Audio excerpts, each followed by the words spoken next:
এই ডালটা আমি রান্না শিখেছি দিল্লিতে এসে। প্লাস এটা আমার বরের ফেভারিট একটা ডাল, আর এটা মূলত পাঞ্জাবে খুব ফেমাস পালক ডাল। তো আমি আমার মতো করে রেসিপিটা শেয়ার করছি। এটা অনেকভাবে রান্না করা যায়, তো আমি এটাকে শুধুমাত্রই মুসুর ডাল দিয়ে করছি। ডালটাকে প্রথমে নুন দিয়ে সিদ্ধতে বসিয়ে দিলাম, আর এদিকে লাগবে হচ্ছে পালং শাক, যেটা মেন ইনগ্রিডিয়েন্টস।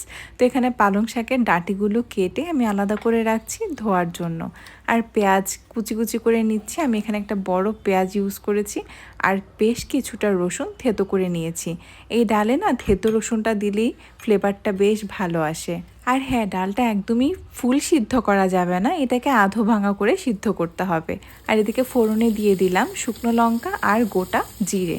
ব্যাস, পেঁয়াজ কুচি রসুন থেতো দিয়ে বেশ ভালো করে ভাজা ভাজা করে নিব, পেঁয়াজটা নরম হয়ে আসা অবধি। সাথে দিয়ে দিব পুরো আস্ত একটা টমেটো কুচি, আর কিছু মশলা অ্যাড করছি হলুদ গুঁড়ো, অল্প জিরে গুঁড়ো আর অল্প মরিচ গুঁড়ো। খুব বেশি মশলা ইউজ করলে এটার টেস্টটা কিন্তু খারাপ হয়ে যাবে। আর টমেটো কুচি দেওয়ার কারণ হচ্ছে ডালটা খেতে অনেকটা ট্যাঙি ফ্লেভার হয়, আর টমেটো সেই ট্যাঙি ফ্লেভারটাকে নিয়ে আসে। তো যাই হোক, মশলাটাকে এখানে ভালো করে কষিয়ে দিয়ে দিলাম পালং শাক। আপনারা খেয়াল করেছেন আমি এখনও অবধি কোনো ধরনের নুন দিইনি। ভালো করে ঢেকে এটা থেকে জল রিলিজ করে যখন শাকটা সিদ্ধ হয়ে আসবে তখন খুলে আমি অল্প পরিমাণে নুন দিব।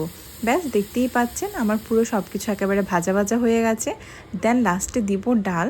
ডালটা অনেক বেশি ঘন, চাইলে এটাকে এ ফর্মেও রাখা যেতে পারে। আমার ইচ্ছা হয়েছে আমি পাতলা করব, তাই আমি একটু কড়াই ধোয়া জল দিয়ে দিয়েছি পাতলা করার জন্য। আর লাস্টে অল্প পরিমাণে লেবুর রস, ওই যে বললাম ট্যাঙি ফ্লেভার আসে। এখানে আমার রেডি ডাল পালক। এটাকে ক্রিমি ক্রিমি ভাবেও রান্না করা যায়, সেটা রুটির সাথে খেতে ভালো লাগে। যেহেতু আমরা ভাতের সাথে খাবো, এজন্য আমি পাতলা করেছি। টাটা।